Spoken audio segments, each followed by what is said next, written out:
Hello everyone.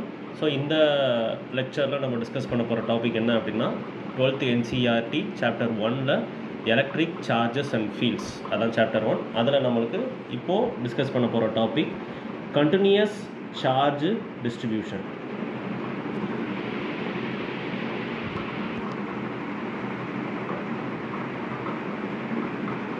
Continuous charge distribution. And by the way, நீங்கள் இப்போ தான் என்னோடய சேனலை விசிட் பண்ணுறீங்க, இதுதான் வந்து ஃபர்ஸ்ட் வீடியோ அப்படின்னா என்னோடய சேனலுக்கு போனீங்க அப்படின்னா 12th NCERT சாப்டர் 1 அப்படின்னு சொல்லி ஒரு பிளேலிஸ்ட்டே இருக்கும். அந்த பிளேலிஸ்ட்டில் போனீங்கன்னா நம்ம இந்த சாப்டரில் இருக்கக்கூடிய எல்லா வீடியோஸுமே வந்து அந்த பிளேலிஸ்ட்டில் இருக்கும். நீங்கள் அதை கண்டுபிடிச்சி நீங்கள் வந்து கான்செப்ட்ஸை வந்து லேர்ன் பண்ணிக்கலாம்.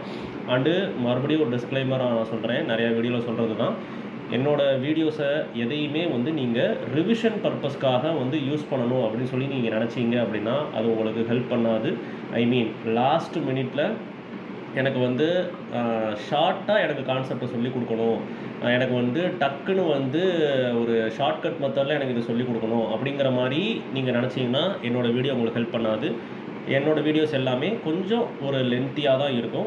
ஏன் அப்படின்னா எல்லாமே இன்டெப்த் நாலேஜ் ஸ்டூடெண்ட்ஸுக்கு வேணும். ஜஸ்ட் ஃபார் எக்ஸாமினேஷன் பர்பஸ்க்கெலாம் இல்லாமல் இன்டெப்த் அண்டர்ஸ்டாண்டிங் எல்லா டாபிக்ஸ்லையுமே வேணும்னு சொல்லி நான் வந்து வீடியோஸ் மேக் பண்ணிகிட்ருக்கிறேன். ஸோ கான்செப்டை அண்டர்ஸ்டாண்ட் பண்ணணும் அப்படின்னு நினச்சிங்கன்னா உங்களுக்கு இந்த வீடியோ எல்லாமே உங்களுக்கு யூஸ்ஃபுல்லாக இருக்கும். சரி, ஓகே. இப்போது கண்டினியூஸ் சார்ஜ் டிஸ்ட்ரிபியூஷன், இப்போ நம்ம வந்து எதுக்காக இந்த கான்செப்டை நம்ம டிஸ்கஸ் பண்ணுறோம் அப்படின்னா, நம்ம இது வரைக்கும் எலக்ட்ரிக் ஃபீல்டு நம்ம கண்டுபிடிச்சிருக்கோம் இதுக்கு முன்னாடி. அதுக்கப்புறமா வந்து நம்ம எலக்ட்ரிக் ஃபீல்டுக்கெல்லாம் நம்மளுக்கு ஒரு ஃபார்முலா பார்த்திங்கன்னா E = K/Q/R² அப்படிங்கிற ஒரு ஃபார்முலா இருக்கும். இதை தாண்டி நம்ம என்ன படிச்சிருப்போம் அப்படின்னா, நம்மளுக்கு வந்து டைபோல் அப்படிங்கிற ஒரு கான்செப்ட் படிச்சிருப்போம்.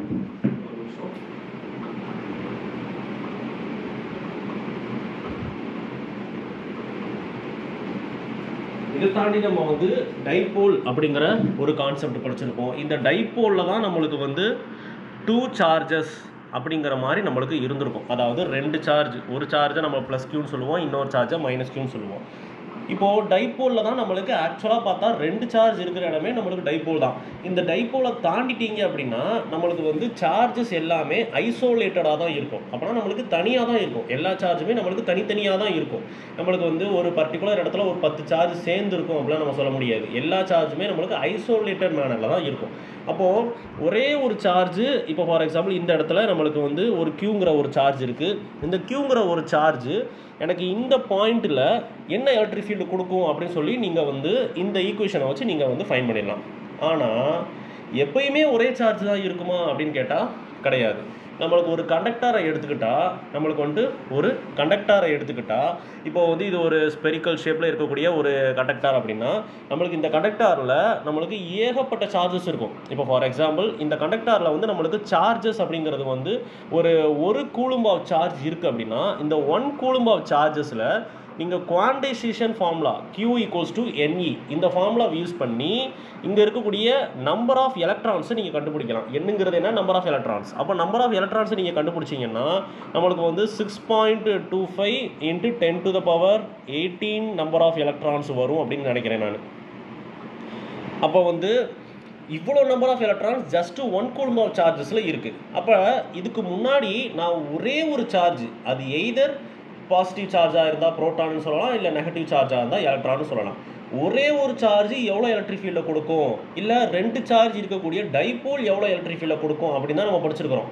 இந்த நம்பர் இருக்கிற மாதிரி நம்ம ஏதாவது இதுக்கு முன்னாடி படிச்சிருக்கிறோமான்னு கேட்டால் கிடையாது. அப்போது அதுக்காக தான் நம்ம என்ன பண்ணுறோம், கண்டினியூஸ் சார்ஜ் டிஸ்ட்ரிபியூஷன் சொல்லிட்டு ஒன்று கொண்டு வரோம். எதுக்காக?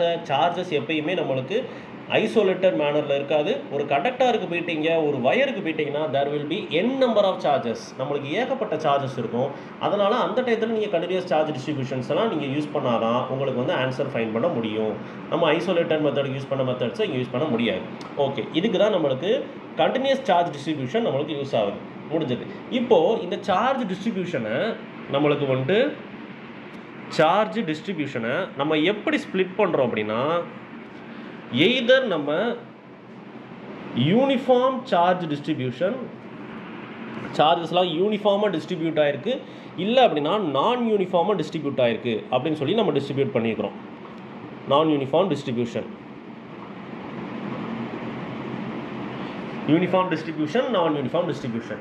இந்த யூனிஃபார்ம் டிஸ்ட்ரிபியூஷனில் நம்மளுக்கு வந்து 3 டைப்ஸ் இருக்குது. அந்த 3 டைப்ஸ் தான் நம்மளுக்கு முக்கியமான ஒன்று. அந்த 3 டைப்ஸில் ஃபஸ்ட்டு என்ன அப்படின்னா linear charge density, second surface charge density, third நம்மளுக்கு வால்யூம் சார்ஜ் டென்சிட்டி.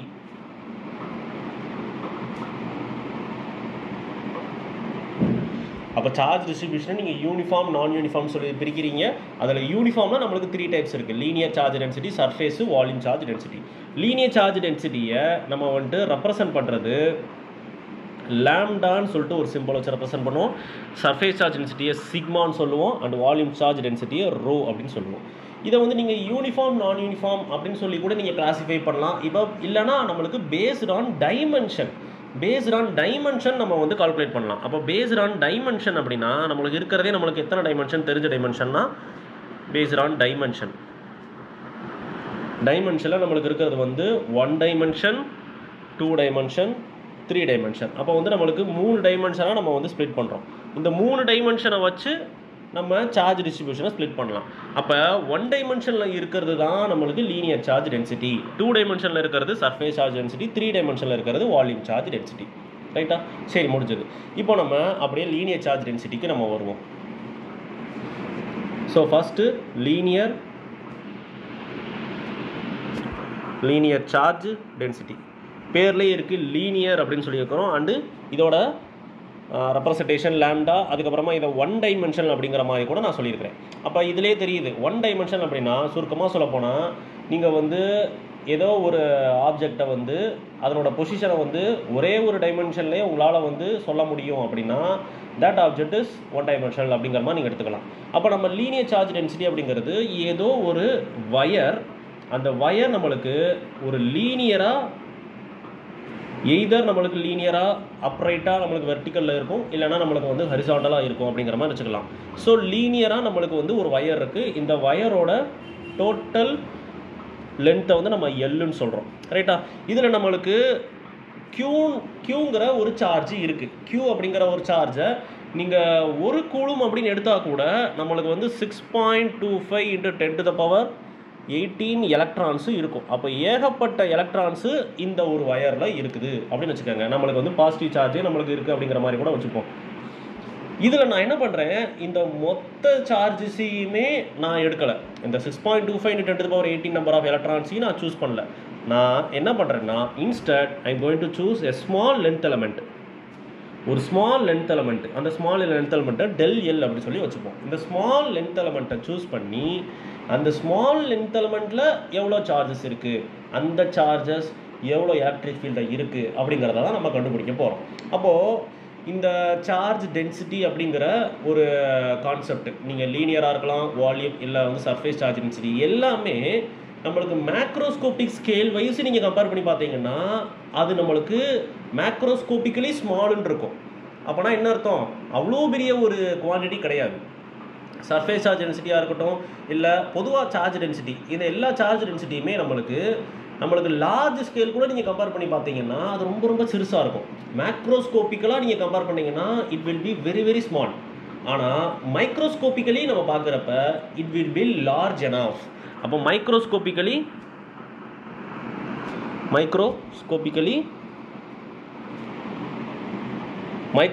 லார்ஜ். அப்போ மைக்ரோஸ்கோபிக்கலி லார்ஜ்னா நீங்கள் வந்து ஒரு சின்ன லென்த் எலமெண்ட் சூஸ் பண்ணாலும் சரி, அந்த சின்ன லென்த் எலமெண்ட் அப்படிங்கிறது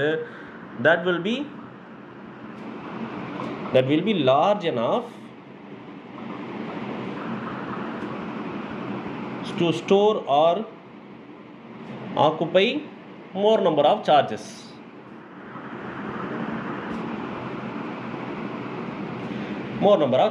அந்த சின்ன லென்த் எலமெண்ட்லேயும் நம்மளுக்கு ஏகப்பட்ட சார்ஜஸ் உள்ளே இருக்கலாம். அதுதான் நம்மளுக்கு மைக்ரோஸ்கோபிக்கலி லார்ஜ், மேக்ரோஸ்கோபிக்கலி ஸ்மால் அப்படின்னு. அப்போது நம்ம வந்துட்டு லாம்டா அப்படிங்கிறது நம்ம என்ன சொல்லியிருக்கிறோம், லாம்டா அப்படிங்கிறது லீனியர் சார்ஜ் டென்சிட்டி. அப்போ லீனியர் சார்ஜ் டென்சிட்டினா நான் என்ன சொல்கிறேன்னா இந்த ஸ்மால் லென்த் எலமெண்ட்டை தான் நான் சூஸ் பண்ணியிருக்கிறேன்.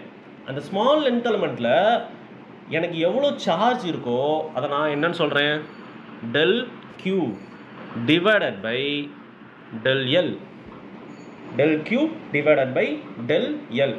அப்போ நம்மளுக்கு வந்து லீனியர் சார்ஜ் டென்சிட்டி லாம்டா அப்படிங்கிறது வந்து நம்மளுக்கு என்ன வருது அப்படின்னு பார்த்தா del Q by del L. அப்போ நீங்கள் என்ன சொல்லலாம், charge per unit length, charge per unit length. இந்த லீனியர் சார்ஜ் டென்சிட்டியோட SI யூனிட்டு என்ன வரும், லாம்டா ஈக்குவல்ஸ் டு மேலே இருக்கிறது சார்ஜ், அதோட SI யூனிட் என்னப்பா, கூலும் C அப்படின்னு சொல்லுவோம். கீழே இருக்கிறது லென்த்தோட SI யூனிட் என்ன, மீட்டர். அப்போ மீட்டர், அப்போ என்ன SI யூனிட் வரும், கூலும் பெர் மீட்டர். அப்படி இல்லை அப்படின்னா கூலும் மீட்டர் -1. இதை வந்து சென்டிமீட்டர் அப்படின்னு சொல்லி போடக்கூடாது, கூலும் மீட்டர், ரைட்டா. அப்போ நம்மளுக்கு இது வந்து லீனியர் சார்ஜ் டென்சிட்டி. அப்போ நம்மளுக்கு அடுத்தது என்ன, surface charge density.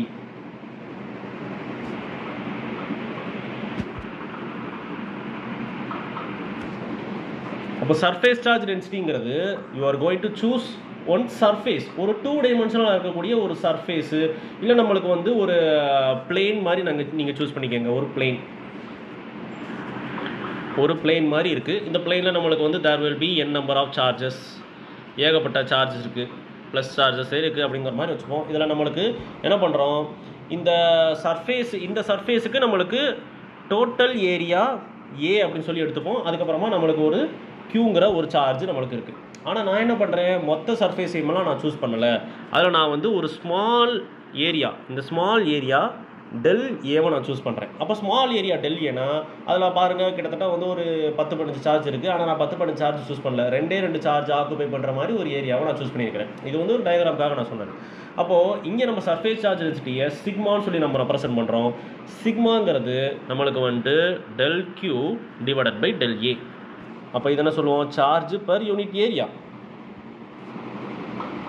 Charge per unit area. அப்போ இதோட SI யூனிட் என்ன வரும்,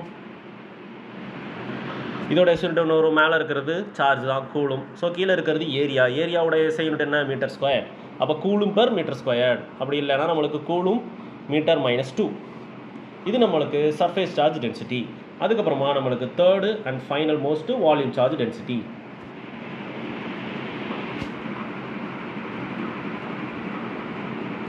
வால்யூம் சார்ஜ் டென்சிட்டியை ரோ அப்படின்னு சொல்லி நம்ம ரெப்ரசென்ட் பண்ணோம். ஸோ வால்யூம் சார்ஜ் டென்சிட்டி அப்படிங்கிறது நம்மளுக்கு வந்துட்டு ஒரு வால்யூம் அப்படின்னாலே நம்ம வந்து 3 டைமென்ஷனில் தான் நம்ம வந்து சொல்லுவோம். அப்போ வந்து நான் வந்து ஒரு சிலிண்டரை நான் எடுத்துக்கிறேன். ஒரு சிலிண்டர்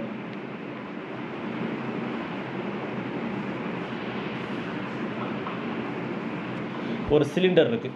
ஸோ அந்த சிலிண்டரோட என்டையர் வால்யூம் நம்மளுக்கு வால்யூம் V. ஓகே, இப்போது இதுலேயுமே நம்மளுக்கு there are more number of charges அப்படின்னு சொல்லி வச்சுப்போம். இப்போதைக்கு இது வந்து நம்மளுக்கு வந்து சாலிட் சிலிண்டரா இல்லை ஒரு ஹாலோ ஷேப்டு சிலிண்டராங்கிற மாதிரிலாம் நம்ம டிஸ்கஸ் பண்ண வேண்டாம். அது நம்ம காஸ்லாவோட அப்ளிகேஷனில் வச்சுப்போம். இப்போதைக்கு நம்மளுக்கு வந்து ஒரு நிறைய சார்ஜஸ் இதில் இருக்குது. அந்த நிறைய சார்ஜ் இருக்கிற இடத்துல I am going to choose one small volume element. ஒரு சின்ன வால்யூம் எலமெண்ட்டை மட்டும் சூஸ் பண்ணி அந்த சின்ன வால்யூம் எலமெண்ட்டை ஒரு ஸ்மால் வால்யூம் எலமெண்ட்டை மட்டும் நான் சூஸ் பண்ணுறேன். ஒரு ஸ்மால் வால்யூம் எலமெண்ட்டை சூஸ் பண்ணி அந்த வால்யூம் எலமெண்ட்டை del V அப்படின்னு வச்சுக்கிட்டோம். அப்போது இப்போ எனக்கு ரோ அப்படிங்கிறது என்ன வரப்போகுது, del Q divided by del V. அப்போ del Q divided by del Vனா என்ன வரும், சார்ஜ் பர் யூனிட் வால்யூம். அவ்வளோதான், சார்ஜ் பர் யூனிட் வால்யூம். அப்போ இதோட SI யூனிட் என்ன வரும், SI யூனிட்டு மேலே இருக்கிறது வந்து நம்மளுக்கு சார்ஜ் கூலும் தான், கீழே இருக்கிறது வந்து வால்யூம். ஸோ அதோட SI யூனிட் வந்து மீட்டர் கியூப். அப்போ கூலும் பர் மீட்டர் கியூப் இல்லை கூலும் மீட்டர் -3. ஸோ இதுதான் நம்மளுக்கு வந்து சார்ஜ் டென்சிட்டிஸ் அப்படின்னு சொல்லி நம்ம ஸ்ப்ளிட் பண்ணுறது. இந்த சார்ஜ் டென்சிட்டிலாம் நம்மளுக்கு எப்போ யூஸ் ஆகும்னா காஸ்லாவோட அப்ளிகேஷன்ஸில் நம்மளுக்கு வந்து நிறைய யூஸ் ஆகும். அதை தாண்டி நம்மளுக்கு நீங்கள் பியாண்ட் த போர்டு எக்ஸாம் அப்படின்னு சொல்லி யோசிச்சிங்கன்னா ஏகப்பட்ட ப்ராப்ளம்ஸ்க்கு இது ஹெல்ப்ஃபுல்லாக இருக்கும். இப்போ நான் மேலே ஏற்கனவே நான் ஒன்று சொல்லியிருந்தேன், அதாவது நீங்கள் வந்து சார்ஜ் டிஸ்ட்ரிபியூஷனை யூனிஃபார்ம்னு சொல்லி நீங்கள் பிரிக்கலாம், இல்லை நான் யூனிஃபார்ம்னு சொல்லி பிரிக்கலாம். இப்போ நம்ம டிஸ்கஸ் பண்ண எல்லாமே யூனிஃபார்ம் சார்ஜ் டிஸ்ட்ரிபியூஷன் தான். இப்போ ஒரு வயரில் வந்து நம்மளுக்கு சார்ஜஸ்லாம் வந்து யூனிஃபார்மாக டிஸ்ட்ரிபியூட் ஆகிருக்கு, இல்லை ஒரு ஏரியா ஒரு வால்யூமில் யூனிஃபார்மாக டிஸ்ட்ரிபியூட் ஆகிருக்குன்னா நம்ம வந்து யூனிஃபார்ம் டிஸ்ட்ரிபியூஷனோட ஃபார்முலாஸ் எல்லாத்தையுமே நம்ம யூஸ் பண்ணிக்கலாம். இப்போ நான் யூனிஃபார்ம் டிஸ்ட்ரிபியூஷனுக்கு நம்ம என்ன பண்ணுவோம், நான் யூனிஃபார்ம் டிஸ்ட்ரிபியூஷன் இப்போ நான் யூனிஃபார்ம் டிஸ்ட்ரிபியூஷனுக்கு நீங்கள் வந்து ஸ்ட்ரைட்டாகவே நான் வந்து ஃபார்முலா மட்டும் எழுதிடுறேன். லீனியர் சார்ஜ் டென்சிட்டியில் நம்மளுக்கு வந்து dq/dl, அதுக்கப்புறமா நம்மளுக்கு சர்ஃபேஸ் சார்ஜ் டென்சிட்டி அப்படிங்கிறது dq/dA, and volume charge density ரோங்கிறது dq/dV. So dq/dV. இப்போது இதை எங்கே யூஸ் பண்ணலாம் அப்படின்னா, இது வால்யூம் நான் யூனிஃபார்ம் சார்ஜ் டிஸ்ட்ரிபியூஷன் அப்படிங்கிறப்ப நம்ம எக்ஸ்பிரஷனை பார்த்தாலே உங்களுக்கு தெரிஞ்சிருக்கும். dq/dl இல்லை dq/dA அப்படிங்கிற மாதிரிலாம் வருது. So you have to use the integration ஃபார்முலாவை தான் நம்ம வந்து இதெல்லாம் நம்ம யூஸ் பண்ண போகிறோம். இப்போது ஒரு சிம்பிள் ஒரு எக்ஸாம்பிள் நான் போட்டு உங்களுக்கு சொன்னேன்னா உங்களுக்கு வந்து இது புரியும் நினைக்கிறேன். இது வந்து நம்மளுக்கு ஒரு ரிங்கு அப்படின்னு சொல்லி நீங்கள் வச்சுக்கோங்க. ஓகே, ஒரு ரிங். ஸோ இந்த ரிங்கில் நம்மளுக்கு வந்து லீனியர் சார்ஜ் டென்சிட்டி நம்மளுக்கு என்ன இருக்குன்னா λ0 cos θ. இது வந்து ஆக்சுவலாக ஒரு ப்ராப்ளம் தான். இப்போது இந்த ரிங்கோட லீனியர் சார்ஜ் டென்சிட்டி அப்படிங்கிறது என்னென்னா λ0 cos θ. சரியா? அதுக்கப்புறம் இந்த ரிங்கோட ரேடியஸை நம்ம வந்து ஆர்னு சொல்லி வச்சுக்கலாம். இந்த ரிங்கோட ரேடியஸுங்கிறது ஆர் அப்படின்னு சொல்லி வச்சுக்கலாம். இப்போ உங்களுக்கு ஒரு கொஸ்டின் கேட்குறாங்க, என்னென்னா ஃபைண்ட் த டோட்டல் சார்ஜ் அப்படின்னு கேட்குறாங்க. Find the total charge in the ring அப்படின்னு கேட்குறாங்க. அப்போ நீங்கள் என்ன பண்ணுவீங்க, நம்மளுக்கு ஏற்கனவே வந்து இது ரிலேட் பண்ணுற மாதிரி நம்மளுக்கு இருக்கிற ஒரே ஒரு ஃபார்முலா என்னன்னா dq/dl. ஏன்னா நம்மளுக்கு கிவன் டேட்டா என்ன லாம்டா தான் கொடுத்துருக்காங்க. So you have to use the lambda formula. So lambda equals to dq/dl. இதில் நம்மளுக்கு சார்ஜ் தான் ஃபைன் பண்ணணும். அதனால் நீங்கள் dq ஈக்குவல்ஸ் டு λ/dl அப்படி சொல்லி நீங்கள் வந்து எக்ஸ்பிரஷனை மாற்றிப்பீங்க. இப்போ இதுக்கப்புறம் நம்ம மேற்கொண்டு நம்ம எப்படி சால்வ் பண்ண முடியும்? நீங்கள் என்ன பண்ணணும், அதே ரிங் எடுங்க. அந்த ரிங்கில் இது ரேடியஸு. இப்போ நான் என்ன பண்ணுறேன், டிஎல்னால் என்னப்பா, நம்மளுக்கு வந்து ஒரு ஸ்மால் லென்த் எலமெண்ட்டு. அப்போ அந்த ஸ்மால் லென்த் எலமெண்ட்டு அப்படின்னு பார்க்குறப்ப நம்மளுக்கு வந்துட்டு இங்கே இருக்கக்கூடிய இந்த லென்த் எலமெண்ட்டை மட்டும் நான் சூஸ் பண்ணிட்டு இந்த லென்த் எலமெண்ட்டை டிஎல் அப்படின்னு சொல்லி நான் சொல்கிறேன். ரைட்டா? ஆக்சுவலாக பார்க்குறப்ப இது நம்மளுக்கு ரிங்கு அப்படின்னு சொல்கிறப்ப ஒரு ஸ்பெரிக்கல் ஷேப்பில் இருக்குது. அப்போனா நம்மளுக்கு வந்து டக்குன்னு நம்மளுக்கு எங்கே ஃபார்முலா போகும்னா, ஸ்பெரிக்கல் ஷேப்னா 3 டைமென்ஷன் தானே. அப்போ 3 டைமென்ஷனுக்கு நம்ம வந்து வால்யூம் சார்ஜ் டென்சிட்டி தானே யூஸ் பண்ணணும் அப்படின்னு சொல்லிட்டு போகும். யூஸ் பண்ணலாம். வால்யூம் சார்ஜ் டென்சிட்டியில் நீங்கள் என்டையர் ரிங்கில் நம்மளுக்கு வந்து ஒரு ஸ்மால் ஒரு ஏரியாவை இந்த மாதிரி ஒரு ஸ்மால் ஒரு வால்யூமை நீங்கள் சூஸ் பண்ணி நீங்கள் ஆன்சர் கண்டுபிடிக்கலாம். ஆனால் நம்மளுக்கு இப்போ கொஷினில் என்ன கொடுத்துருப்பாங்கன்னா லீனியர் சார்ஜ் டென்சிட்டி இருக்குன்னு இருக்கிறாங்க. அப்படின்னா நீங்கள் என்ன பண்ணணும், இதை வந்து ஒரு ரிங்குன்னு சொல்லி பார்க்காம நம்ம வந்து ஒரு வயரை அப்படியே நம்ம பெண்ட் பண்ணி நம்மளுக்கு சுற்றி ஒரு சர்க்கிள் ஷேப்பை க்ரியேட் பண்ண மாதிரி நம்ம வச்சுருக்கிறோம் அப்படின்னு சொல்லி நம்ம இமேஜினேஷன் பண்ணிக்கோங்க. அப்போது இந்த ரிங்குக்கு வந்து நம்மளுக்கு வந்து ஸ்மால் லென்த் எலமெண்ட்டை சூஸ் பண்ணிக்கிறீங்க, டிஎல் அப்படின்னு சொல்லிட்டு ஒரு லென்த் எலமெண்ட். அப்போது இங்கேருந்து நீங்கள் ரேடியஸ் வரைஞ்சிங்கன்னா அதுவுமே நம்மளுக்கு ரேடியஸ் கான்ஸ்டண்ட்டாக தான் இருக்க போகுது, ரேடியஸ் ஆர். இப்போது இதில் நம்மளுக்கு ஒரு சின்ன ட்ரையாங்கிள் கிடைக்குது தீட்டா. இங்கே ஒரு சின்ன ட்ரையாங்கிள் கிடைக்குது. அந்த தீட்டாவில் நம்ம வந்து சைன் எடுத்து பாருங்கள். ஸோ சைன் என்ன, நம்மளுக்கு ஃபார்முலா என்ன, ஆப்போசிட் பை ஹைபாட்டன்யூஸ். அப்போ ஆப்போசிட் பை ஹைபாட்டன்யூஸ் அப்படிங்கிறது dl/rன்னு சொல்லிட்டு வரும், ஆப்போசிட் பை ஹைபாட்டன்யூஸ். ஸோ நம்ம டிஎலுக்கு தகுந்த மாதிரி நம்ம என்ன பண்ணுறோம், ஆர் சைன் தீட்டா அப்படின்னு வச்சுப்போம். நம்ம நிறைய ப்ராப்ளம்ஸில் ஒரு அசம்ஷன் பண்ணுவோம், ஆங்கிள் ரொம்ப ஸ்மாலாக இருந்தால் நீங்கள் சைன் தீட்டாவை ஸ்ட்ரைட்டாகவே தீட்டான்னு சொல்லி நீங்கள் எடுத்துக்கலாம். இது நம்ம நிறையா ப்ராப்ளம்ஸ்லையும் போடுவோம், டெரிவேஷன்ஸ்லையுமே போடுவோம். அப்போ நம்ம வந்து ஸ்ட்ரைட்டாக வந்து தீட்டான்னு இல்லாமல் டி தீட்டா அப்படின்னு எடுத்துக்கிட்டோம். ஏன்னா வந்து ஆங்கிள் வந்து ஸ்மாலாக இருக்கிறதுனால டி தீட்டா அப்படின்னு எடுத்துக்கோங்க. அப்போ நம்மளுக்கு டிஎல் ஈக்குவல்ஸ் நம்மளுக்கு என்ன இருக்குன்னா ஆர் டி தீட்டா. இப்போ நீங்கள் வந்து டிக்யூ அப்படிங்கிறது நம்மளுக்கு என்ன இருந்துச்சு, லாம்டா டிஎல் அப்படின்னு இருந்துச்சு. அப்போ லாம்டாவை அப்படியே வச்சுக்கோங்க, லாம்டா அப்படியே வச்சுட்டு டிஎலுக்கு பதிலாக என்ன இருக்குது, ஆறு டி தீட்டா அப்படின்னு இருக்குது. ரைட்டா? இப்போ நம்மளுக்கு டிக்யூ ஈக்குவல்ஸ் டு லாம்டாக்கு பதிலாக கொஸ்டினில் என்ன கொடுத்துருக்குறாங்க, λ0 cos θ, அதுக்கப்புறமா ஆறு d theta. So now you have to find total charge. கரெக்டாக? டோட்டல் சார்ஜ் தானே நீங்கள் ஃபைண்ட் பண்ணணும். அப்போ நீங்கள் என்ன பண்ணுவீங்க, டிக்யூ அப்படின்னு எடுத்தாலே ஸ்மால் சார்ஜ். அப்போ டோட்டல் சார்ஜ் நீங்கள் ஃபைண்ட் பண்ணணும்னா you have to integrate d q. நீங்கள் வந்து இன்டகிரேட் பண்ணணும். அது யாருன்னா நம்ம மேலே இருக்கிற எக்ஸ்பிரஷன் டிக்யூவை யூ ஹேவ் டு இன்டகிரேட். அப்போ டிக்யூ இன்டகிரேட் பண்ணுறீங்கன்னா டிக்யூக்கு பதிலாக நம்மளுக்கு என்ன இருக்குது, λ0 cos θ ஆறு டி தீட்டா. ஸோ இன்டகிரேஷனில் நம்ம கான்ஸ்டன்ட் டேர்ம்ஸ் எல்லாத்தையுமே வெளியே எடுத்துருவோம். அப்போ λ0ங்கிறது ஒரு கான்ஸ்டன்ட்டு. ஏன்னா கொஸ்டினில் வந்து λ0ங்கிறது ஒரு கான்ஸ்டன்ட்டு சொல்லி கொடுத்துருப்பாங்க, நான் வந்து இங்கே சொல்லலை. அதுக்கப்புறம் ரேடியஸுங்கிறது கான்ஸ்டன்ட்டு, மீதி இருக்கிறது என்னென்னா cos θ டி தீட்டா. ஸோ காசை வந்து நம்மளுக்கு இன்டகிரேஷன் பண்ணால், cos θவை இன்டகிரேஷன் பண்ணால் நம்மளுக்கு வர்ற ஆன்சர் நம்மளுக்கு சைனில் வரும், சைன் தீட்டா அப்படின்னு சொல்லிட்டு வரும். சரி சார், நான் இன்டகிரேஷன்லாம் பண்ணிட்டேன், நான் எப்படி சார் வந்து லிமிட்டை சப்ஸ்டியூட் பண்ணுறது அப்படின்னா சிம்பிள். நம்மளுக்கு லிமிட்டுங்கிறது 0ல் இருந்து 2π வரைக்கும். எப்படி நம்ம ஏன்னா வந்துட்டு நீங்கள் வந்து இந்த 0 டிகிரியில் இருந்து 0 டிகிரினா என்ன, இங்கே தீட்டாங்கிறது நம்மளுக்கு 0 டிகிரியாக இருந்திருக்கணும். அப்போ 0 டிகிரியில் ஸ்டார்ட் பண்ணி நீங்கள் ஒரு சுற்றுறீங்க அப்படியே. அப்போ டோட்டல் அந்த சர்க்கம்ஃபரன்ஸ் ஆஃப் சர்க்கிளையும் நீங்கள் கவர் பண்ணிடுவீங்கல்ல. அப்போ மொத்த லென்த் எலமெண்ட்டையுமே கவர் பண்ணிட்டீங்கன்னா மொத்த லென்த் எலமெண்ட்டில் இருக்கக்கூடிய டோட்டல் சார்ஜை கண்டுபிடிச்சிடலாம். அதுதான் நம்மளுக்கு 0 to 2π. அப்போ 0 to 2π. அப்போ இப்போ நம்மளுக்கு λ0 6, அப்பர் லிமிட் என்ன 2π மைனஸ் லோயர் லிமிட் என்ன 0. அப்போ நம்மளுக்கு ஆன்சர் என்ன வருது, λ0 6 sin 2πனா sin 360, இங்கே நம்மளுக்கு sin 0 டிகிரி. அப்போ sin 360 நம்மளுக்கு ஆன்சர் 0 தான் வரும், sin 0வும் நம்மளுக்கு 0 தான் வரும். sin 0 டிகிரியும் சரி sin 360 டிகிரியும் சரி ரெண்டுமே நம்மளுக்கு 0 தான். அப்போ 0 - 0ன்னு சொல்லிட்டு நீங்கள் போட்டிங்கன்னா ஒட்டு மொத்தமாக நம்மளுக்கு 0ன்னு வருது. அப்போது இந்த ரிங்கில் எந்த விதமான சார்ஜஸுமே இல்லை அப்படின்னு அர்த்தம். ஸோ இதுதான் ஆன்சர். ஸோ நான் வந்து இதை போட்டு காமிச்சதுக்கு ரீசன் என்னென்னா நீங்கள் வந்து ஃபார்முலாவை எப்படி அப்ளை பண்ணணும் அப்படிங்கிறதுக்கு ஜஸ்ட் ஒரு எக்ஸாம்பிளுக்காக நான் போட்டு காமிச்சேன். அப்போ நான் யூனிஃபார்ம் டிஸ்ட்ரிபியூஷன் பொதுவாக நம்மளுக்கு யூனிஃபார்ம் டிஸ்ட்ரிபியூஷன்னா உங்களுக்கு வந்து அந்த அப்ளிகேஷன் ஆஃப் காஸ் லாவோட முடிஞ்சிடும் யூனிஃபார்ம் டிஸ்ட்ரிபியூஷனுங்கிறது. நீங்கள் ப்ராப்ளம்ஸ்லாம் போனீங்கன்னா உங்களுக்கு நான் யூனிஃபார்ம் டிஸ்ட்ரிபியூஷனில் தான் உங்களுக்கு ப்ராப்ளம்ஸை டீல் பண்ணுற மாதிரி இருக்கும். அப்போ கண்டிப்பாக நம்மளுக்கு வந்து ஒரு ஃபார்முலாவை எப்படி அப்ளை பண்ணுறது, எப்படி நம்ம வந்து அதை வந்து சால்வ் பண்ணுறதுன்னு சொல்லி தெரிஞ்சுக்கணும். ஜஸ்ட் அதுக்கு ஒரு எக்ஸாம்பிளுக்காக நான் போட்டு காமிச்சேன். இப்போ λ = dq/dl அப்படின்னு சொல்லிட்டு இருக்குது. இந்த λ = dq/dl தான் நான் என்ன பண்ணியிருந்தேன், ஒரு ஃபார்முலாவில் நம்ம வந்து அப்ளை பண்ணி எப்படி கண்டுபிடிக்கிறது அப்படின்னு சொல்லி ஜஸ்ட் ஒரு எக்ஸ்பிரஷன் மாதிரி போட்டு காமிச்சேன். இப்போது இந்த வீடியோவை நீங்கள் பார்த்துக்கிட்டு இருக்கிறீங்கன்னா நீங்கள் வந்து λ = λ0 cos squared theta அப்படின்னு சொல்லிட்டு ஒரு எக்ஸ்பிரஷன் எடுத்துக்கோங்க. நான் வந்து மேலே வந்துட்டு இங்கே ஒரு எக்ஸ்பிரஷன் கொடுத்துருந்தீங்க பார்த்தீங்களா, இந்த λ0 cos thetaன்னு சொல்லி நான் போட்டிருந்தேன்ல. நீங்கள் என்ன பண்ணுங்கள், cos thetaக்கு பதிலாக cos squared thetaன்னு எடுத்துக்கோங்க. அதே சம்மு தான், மேலே இருக்கிற அதே சம்மு தான். ஆனால் இந்த எக்ஸ்பிரஷனை மட்டும் λ0 cos squared thetaன்னு எடுத்துக்கோங்க. உங்களுக்கு வந்து ஆன்சர் இங்கே நம்மளுக்கு எப்படி வந்துச்சு, ஆன்சர் நம்மளுக்கு 0ன்னு வந்துச்சா. ஆனால் இந்த எக்ஸ்பிரஷனை போட்டிங்கன்னா உங்களுக்கு ஆன்சர் 0 வராது. இதே மெத்தடில் போட்டு நீங்கள் ப்ராக்டிஸ் பண்ணி பாருங்கள், உங்களுக்கு ஹெல்ப்ஃபுல்லாக இருக்கும். ஓகே, ஸோ நெக்ஸ்ட் வீடியோவில் நம்ம வந்து பார்க்கலாம். அதே சமயத்தில் நீங்கள் இந்த வீடியோஸை வந்து பார்த்துக்கிட்டு இருக்கிறீங்க, உங்களுக்கு வந்துட்டு ஆன்லைன் டியூஷன் வந்து ஏதாவது தேவைப்பட்டுச்சுன்னா நான் ஆன்லைன் டியூஷனுமே பேட்சஸ் நான் வந்து ரன் பண்ணிக்கிட்டு இருக்கிறேன். உங்களுக்கு தேவைப்பட்டுச்சுன்னா இந்த வீடியோ ஸ்டார்டிங்கில் நம்மளுக்கு வந்துட்டு ஒரு ஜிமெயில் ஐடி நம்மளுக்கு வந்திருக்கும், karthi.mrk96@gmail.com அப்படின்னு சொல்லிட்டு ஒரு ஜிமெயில் ஐடி வந்திருக்கும். அதை நீங்கள் வந்து காண்டாக்ட் பண்ணி நீங்கள் டீட்டெயில்ஸ் கேட்டுக்கலாம். அப்படி இல்லைன்னா இந்த நம்பர் 9500774125 இந்த நம்பரை வந்து நீங்கள்